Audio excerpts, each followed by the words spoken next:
Go back to Shane Ham for more on this meeting. Hello again, Shane. So now tell us more about this meeting. Are there any new consensus reached on sanctions against the DPRK?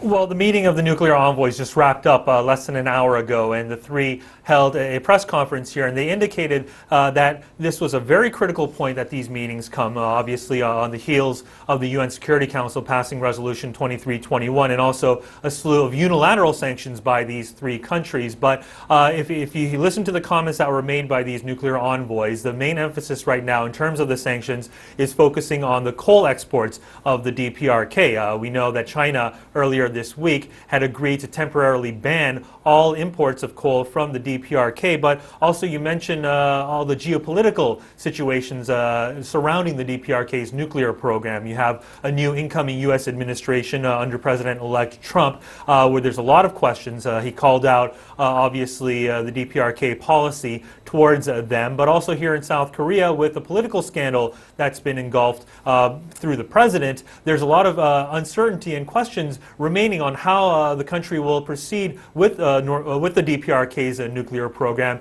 By all indications, under Prime Minister Hwang as the acting president, the current hardline stance against the DPRK will continue.